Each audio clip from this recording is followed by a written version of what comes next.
فقرتنا النهاردة فقرة الرعب، هنحكي فيها قصة بعنوان ارحل فهذا مكانهم.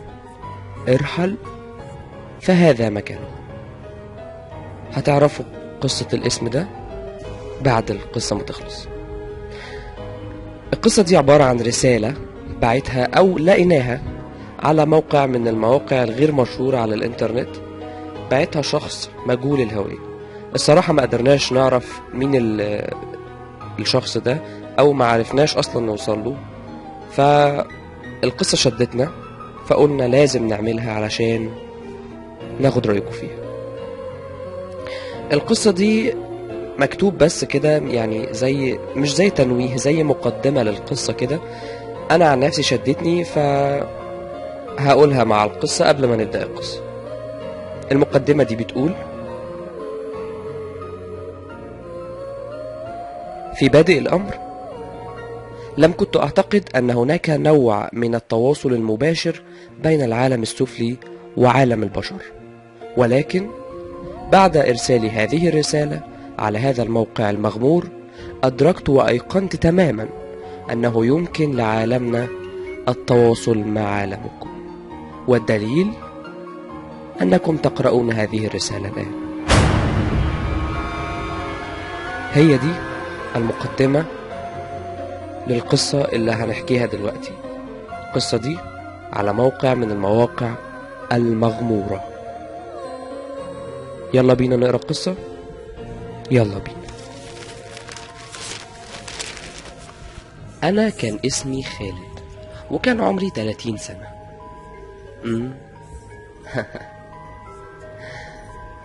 أنا عايش في المعادي في القاهرة، بعد ما تركت بيت عمتي وجدتي اللي في اسكندرية من 20 سنة.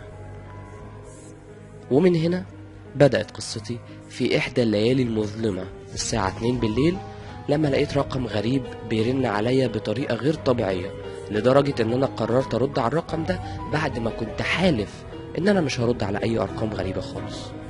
رديت ولقيت راجل عجوز. حاولت افهم من كلامه، لقيته ان هو بيتكلم عن الشقة اللي انا ورثتها من جدتي وعمتي الله يرحمه. ومن هنا بدأت القصة. نبذة صغيرة بس عن عمتي وجدتي وعن الشقة اللي بقالي 20 سنة ما زرتهاش. ساعتها كان عندي 10 سنين، وبعد ما أمي وأبويا توفوا سابوني لجدتي وعمتي أعيش معاهم في شقتهم في اسكندرية. الشقة دي في عمارة مشهورة في اسكندرية لا داعي لذكر اسمها، وأعتقد إنها جت في بالكم دلوقتي، بلاش أقول اسمها. في هذه الأيام كنت طفل بريء لا يفهم في الدنيا سوى أشياء قليلة، منها إن عمتي مجنونة. كنت بلاقيها بتمارس طقوس غير طبيعية بالليل، شموع وحاجات غريبة كده، وبتقول كلام مش مفهوم. أنا ساعتها ما كنتش فاهم أي حاجة، بس لما كبرت أيقنت تماما إنها كانت ممسوسة من الجن وماتت بكده الله يرحمها. أما جدتي حتى بعد موت عمتي اللي أثر فيها ما عرفتش تحكي للناس أي حاجة عن سبب موتها المفاجئ والغير متوقع والغامض. حتى أنا معرفش إيه سبب موتها حتى الآن. ولكن بعدها بسنتين جدتي توفت، وتركوني وحيدا في هذه الشقة التي أيقنت تماما من كلام الناس اللي في المنطقة إن فيها حاجة مش طبيعية. الله أعلم بسبب عمتي ولا بسبب حاجة تانية. سافرت على القاهرة وكملت تعليمي واشتغلت وعشت في بيتي اللي في القاهرة في المعادي حتى وصلت لسن 30. وحتى جاءتني هذه المكالمة المهمة التي غيرت مجرى حياتي 180 درجة. غيرته ازاي؟ هتعرفوا دلوقتي.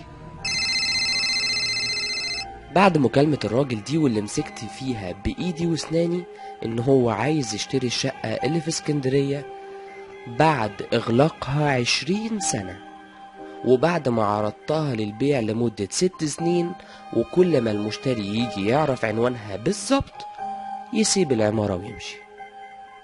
طبعا أنا قلت أكيد الراجل ده مجنون، وقلت ما ينفعش أضيعه من إيدي.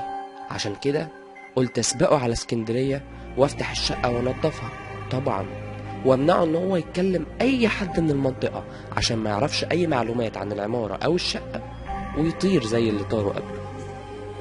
المهم خدت اول قطر رايح على اسكندرية تاني يوم الصبح، وخدت اجازة من الشغل ورحت هناك المنطقة كانت اتغيرت تماما، شكل الاحياء والشوارع والحارة كل حاجة اتغيرت، حتى منظر العمارة اتغير، بس الروح اللي كانت فيها لسه موجودة. عارف انت لما توصل مكان فتحس فيه برهبة او بحاجة مش طبيعية تخوفك من المكان ده؟ انا حسيت كده. دخلت باب العمارة ولقيت عم مسعد اللي كنت سايبه شاب صغير من 20 سنة بقى راجل كبير وعنده اولاد، وطبعا انا عرفته وهو معرفنيش، وحاولت افكره بنفسي. راح واخدني بالحضن وقعد يعيط وقال لي كلام غير مفهوم كده، ان هو ايه اللي جابك وايه اللي فكرك، دي الشقة مقفولة بقالها 20 سنة، وبعد ما انت كلمتني من 6 سنين على موضوع البيع ومحدش جالها وانت قافلها وما زرتهاش، ايه اللي حصل تاني؟ وبدأت احكي له ان في راجل كلمني وطالب ان هو يشتري الشقة، وانا الصراحة هوافق بأي سعر يطلبه اهو اخلص من مشاكلها. المهم هو اتاخد ولونه اتغير وما كانش عايز اصلا يديني مفتاح الشقة. ما هو المفتاح اللي كان معايا ضاع، وهو الوحيد اللي كان معاه نسخة تانية من المفتاح بتاع الشقة، وحلف لي ان الشقة ما اتفتحتش من ساعة اخر يوم خرجت فيه من 20 سنة. اخدت منه المفتاح وانا طالع قابلني طفل صغير كده في حدود 10 سنين برضو. عرفت من كلامه انه هو ابن البواب. جاب لي الاسانسير وركبنا الاسانسير سوا عشان يوصلني لحد الشقة. حسيت من كلامه انه عارف حاجة غير طبيعية عن الشقة دي، وقعدت اجرجره في الكلام. لقيته بيقول لي هو انت ليه جاي الشقة دي؟ هو انت يا عمو مش عارف ان هي مسكونة؟ ضحكت وخدت الموضوع بهزار ان هو برضو طفل صغير. قلت له وانت تعرف من ايه؟ قال لي عشان انوار الشقة بتولع كل يوم الساعة 2 بالليل، والشقة محدش دخلها من 20 سنة. استغربت قلت له وانت عرفت منين انها ما اتدخلتش من 20 سنة؟ ارتبك وقال لي والدي قال لي. ما اتكلمتش معاه وطلعنا الشقة. طبعا الشقة تراب في كل حتة والدنيا مبهدلة ما اتدخلتش بقالها 20 سنة. بس الغريب في الموضوع ان انا لقيت الجو حر بطريقة غير طبيعية، مع ان المكان المفروض طراوة. وببص ورايا فجأة ما لقيتش الولد ده، تحسه اختفى داب، مع انه كان لسه بيتكلم معايا حالا وبيحذرني من الشقة دي. طبعا انا يعتبر عارف ايه اللي في الشقة. عدى اول يوم عادي ونضفت اوضة واحدة بس احط حاجتي فيها وانام. تاني يوم نزلت ولقيت ابن البواب برضو موجود. طلبت منه ان هو يطلع معايا النهارده بالليل علشان نوضب الشقة وننضفها شوية كده، علشان ايه الراجل هيجي تاني يوم الصبح. وطلبت منه ان الراجل لو جه ما تخليش ابوك يتكلم معاه خالص عن الشقة او عن العمارة، ابوس ايدك عايز اخلص من الشقة. ابتسم ابتسامة غريبة وقال لي ما تخافش مش هيتكلم. اليوم ده بالليل في نفس الساعة 2 بالليل لقيت نفس الرقم بيتصل بيا وبيعتذر عن قدومه الاسبوع ده. يعني انا هفضل قاعد في الشقة اسبوع كامل؟ صحيت الصبح واليوم كان طبيعي جدا لحد ما رجعت بالليل ونمت. وفجأة حصل صوت جاي من المطبخ. قمت ودخلت المطبخ واتفاجئت بالمنظر اللي انا شفته. المطبخ كان كله غرقان دم. لا، ومش كده بس، انا لقيت قطة سودة مدبوحة في نص المطبخ. ايه دي؟ ايوه هي دي قطة عمتي الله يرحمها. القطة اللي عمتي ذبحتها فعلا من 20 سنة. ايوه، وكان نفس المنظر كده. وانا مصدوم من الموقف ومن المنظر اللي قدامي، فجأة لقيت القطة دي بتتحرك وبتبصلي جامد، اكنها بتقول انت سكت ليه لما عمتك قتلتني من 20 سنة؟ انا كنت حاسس ان هي عايزة تنتقم مني انا، مش من عمتي. جريت على اوضة النوم وقفلت على نفسي الباب، وما كنتش متخيل اللي حصل.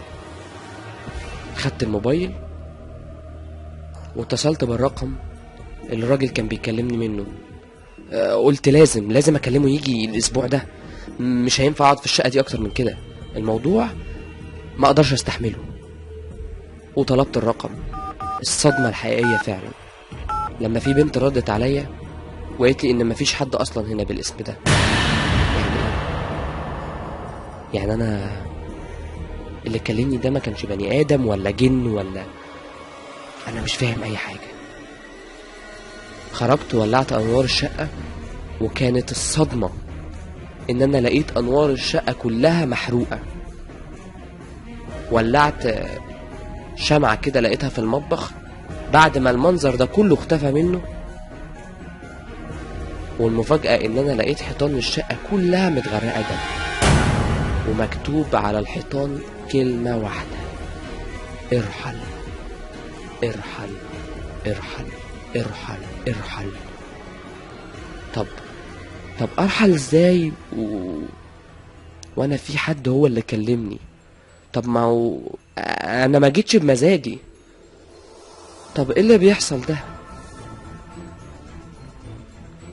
انا مش فاهم اي حاجة. وفجأة لقيت جرس الباب بيرن. جيت افتح لقيته ابن البواب، بصص لي بنظرة عمري ما هنساها. نظرته مش نظرة طفل ابدا عنده 10 سنين، نظرته طفل شيطان. قال لي مش كنت انت طالبني علشان ننضف الشقة سوا؟ قلت له ادخل، الحيطان مش نظيفة، ادخل عشان ننضفها. ودخلته. جه يفتح النور كله اشتغل والحيطان ما فيهاش اي حاجة. قلت له على فكرة الحيطان، قال لي ايوه عارف، ارحل فهذا مكانهم. قلت له نعم. قال لي ارحل فهذا مكانهم. ايه ما بتفهمش؟ ارحل. انا ارتبكت وقلت له يا سيدي انا مش جاي عشان حاجة، انا بس هبيع الشقة وهمشي على طول. وفجأة النور قطع. قال لي ما تضايقهمش، اهم حاجة اتعلم طول ما انت في الشقة دي، حاول ما تضايقهمش بأي كلمة لو كنت انت شايفها بسيطة، عشان من الاخر اذاهم وحش. ما اهتمتش بكلامه وقعدت اقرا قرآن لحد ما النور رجع تاني. قال لي لا عادي، على فكرة النور هنا بيقطع كتير، بس بيجي كل يوم الساعة 2 بالليل. قلت له على فكرة الراجل العجوز اللي انا، قال لي الراجل العجوز اللي انت كلمته ملوش اي اساس من الصحة. تعالى اقعد وانا هحكي لك القصة.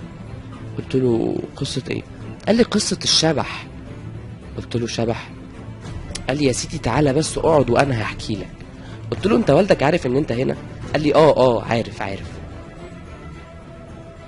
وقعدنا فعلا، وحكى لي ان كان بيشوف شبح عينيه حمرة وان الشبح ده كان بيلاقيه باصص من البلكونة والشباك بتوع الشقة، وان الشقة كل يوم الساعة 2 بالليل انوارها بتنور، وبيلاقي فيه دم اتنطر على الشبابيك وعلى الازاز. كلام غير طبيعي، او كلام بصراحة ما كنتش عايز اصدق. الشقة انا اصلا كنت واثق ان فيها حاجة. حاولت استفهم منه مين اصلا الشبح ده. قال لي انا عارفه، انا بشوفه كل يوم. هحاول اوصف لك، بس وانا كنت لما بشوفه في الضلمة بلاقي عينه حمرا، زي عينين القطط كده. ايوه، زي عينين القطط بالظبط، وعينه دي كانت بتنزل دم. ده غير ان انا لما حاولت اركز في ملامحه كده، يعني لقيته ان هو يعني لون بشرته كده سودا شوية ومحروق بقى ولا ايه معرفش. بس قلت له بس ايه؟ وانت ايش عرفك ان الراجل العجوز ده ملوش دعوة بالموضوع؟ قال لي لا، ما هو ده الراجل العجوز. قلت له نعم، راجل عجوز مين؟ قال لي ايوه، ما هو كلمك عشان تجيله لحد هنا، اصلك وحشته.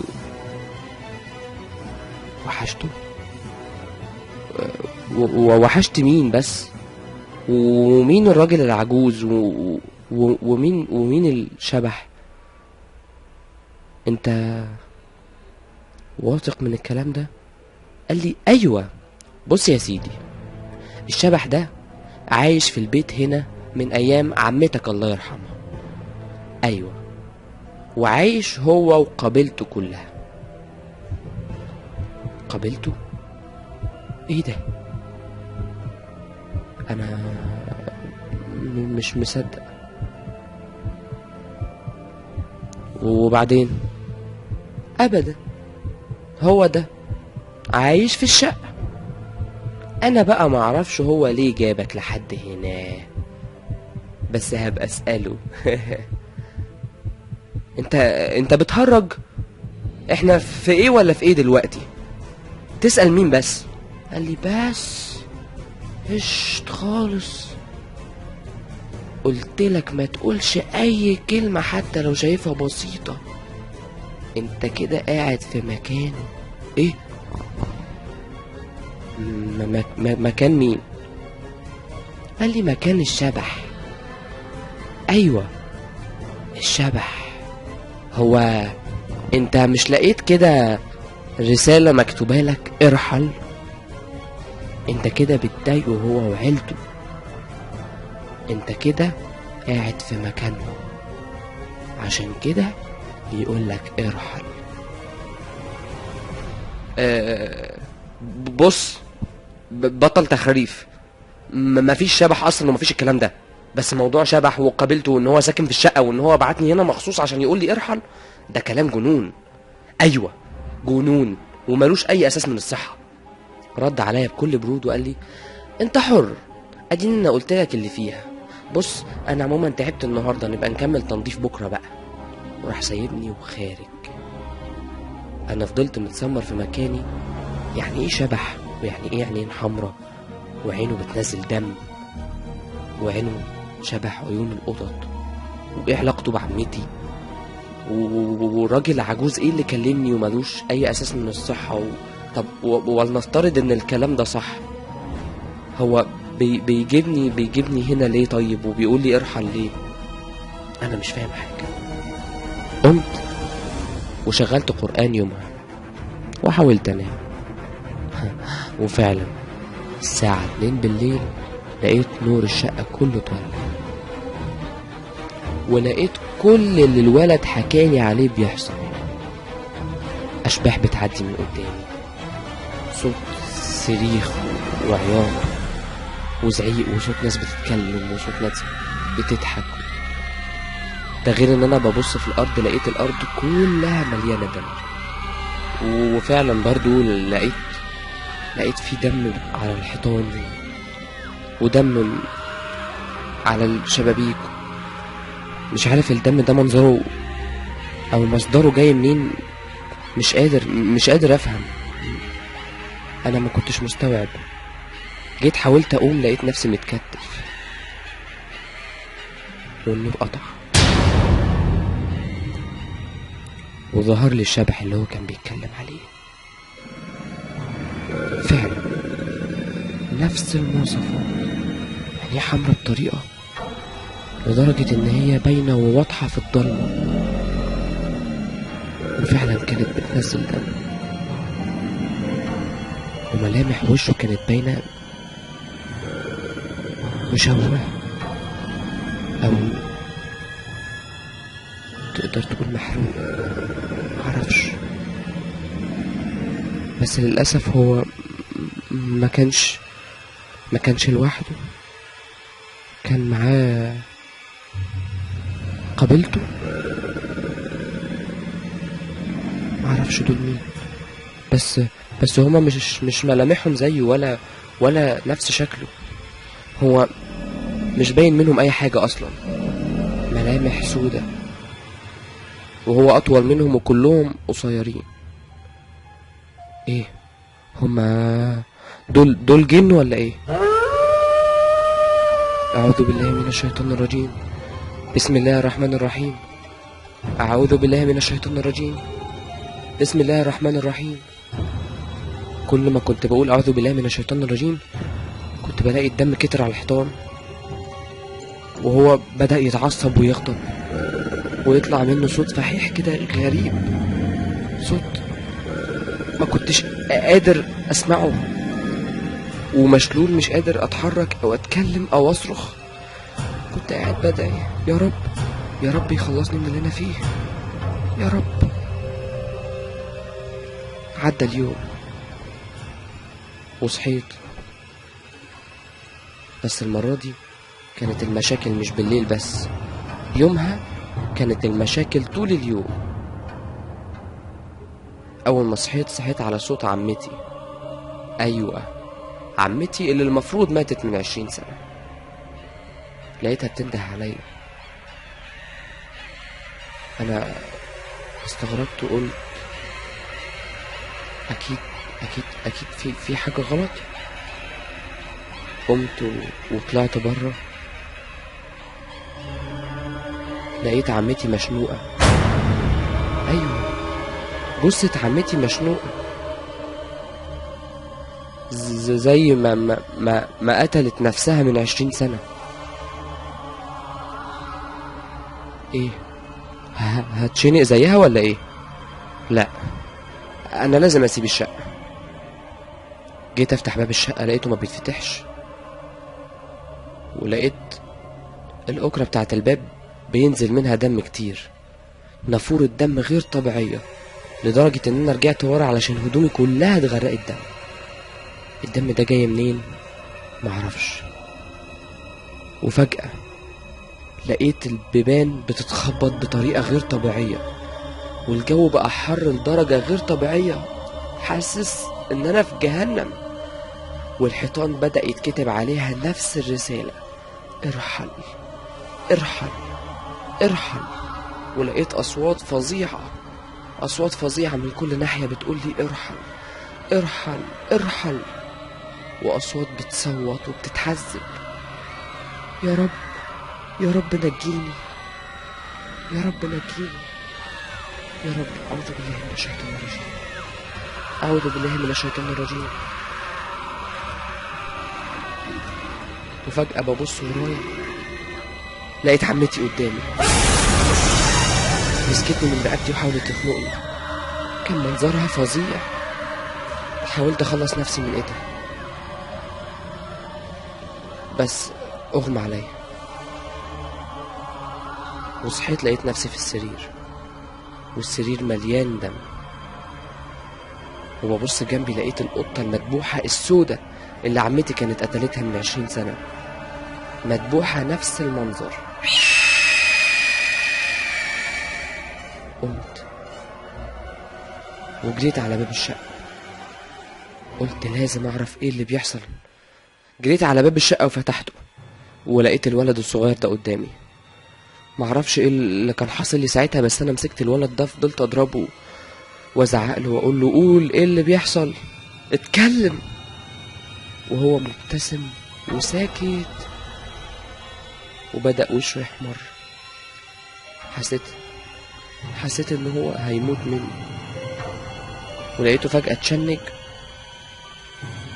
واتعلق في الحيطة من غير اي قيود او اي حاجة مسكته. ولقيت بيطلع منه صوت غريب. الصوت ده كان بيقول لي ارحل ارحل، وكلام مش مفهوم كده، كلام كتير ورا بعضه، كل ده هو بيتشنج وبيصرخ. اللي عرفت افهمه منه ان هما بيقولوا ارحل، مش مكانك، اذيتنا، هنأذيك، اذيتونا. مين احنا اللي اذيناكم؟ وانتوا مين؟ معرفش. وفجأة الولد اترمى على الارض. حاولت افوقه، لقيته فتح عينه ولقيتها كلها سودا. ولقيته قام زقني زقة جامدة قوي، معرفش ازاي الزقة دي من طفل عنده 10 سنين. جري وفتح باب الشقة ونزل. احنا اذينا مين؟ انا فضلت قاعد في مكاني مش متخيل كل اللي بيحصل ده. طب ليه؟ طيب وليه كل ده حصل من الاول؟ ليه الراجل العجوز ده او الشبح ده كلمني؟ ليه انا جيت الشقة هنا من اول يوم؟ لا، انا لازم امشي. وفعلا قمت ولبست ونزلت للبواب عشان ابلغه ان انا هقفل الشقة دي ويبيعها حتى لو يحرقها. انا مش عايز اعرف اي حاجة عن الشقة دي تاني. انا هرجع القاهرة واعيش مستقر. انا مش عايز مشاكل. نزلت له وجات لي حالة هستيرية عصبية، مش عارف انا كنت بقول ايه. قاعد اهدده تهديدات غريبة واقول كلام مش مفهوم وانا مش عارف كان مالي. والراجل بدأ يعيط ونهار لما جبت له سيرة ابنه وقعدت اهدده ان انا ضربته وان ابنه مجنون، وقاعد بيقول لي كلام غريب عن اشباح وجن. الراجل فجأة سكتني بكلامه وصدمني.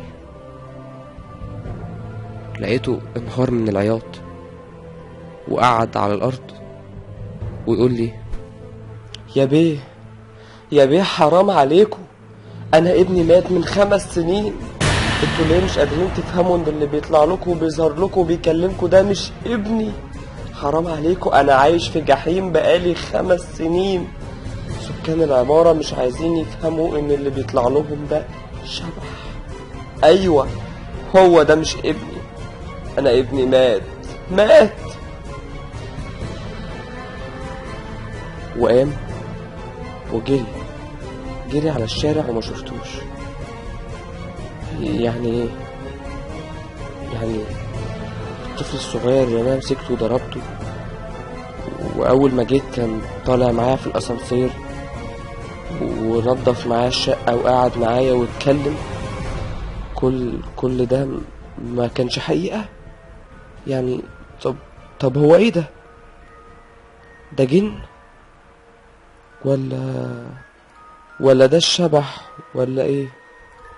لا، انا مش هستنى ولا دقيقة واحدة في العمارة دي.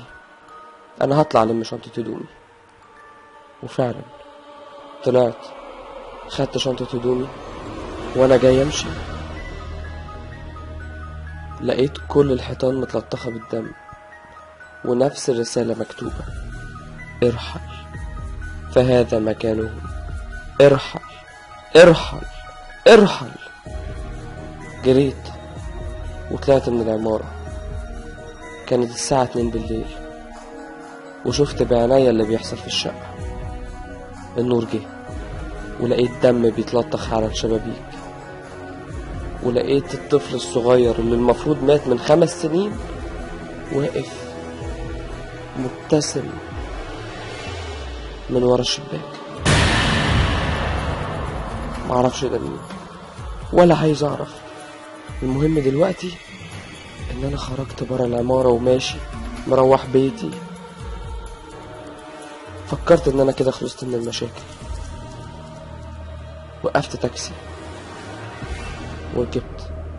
اعصابي تعبانة فما كنتش مركز مع السواق خالص، بس حسيت بطريقة سواقته الغريبة، فالفضول خلاني ابص في مراية العربية، واكتشفت ان هو مش سواق. ايوه، زي ما انتوا توقعتوا بالظبط، عينين حمرا زي عينين القطط بتنزل دم، وملامحه المشوهة السودة هو بالظبط. بس الفرق ان كانت على وشه ابتسامة انتصار. ايوه، انتصر عليا في ايه معرفش. ساعتها حسيت ان نهايتي قربت. قلت الشهادة: اشهد ان لا اله الا الله وان محمدا رسول الله. بعدها بكام يوم اتنشر خبر مهم في جرايد كتير في مصر. هقرا لكم الخبر ده: حادث مروع بالإسكندرية، مصرع سائق تاكسي وشاب يبلغ من العمر 30 عاما.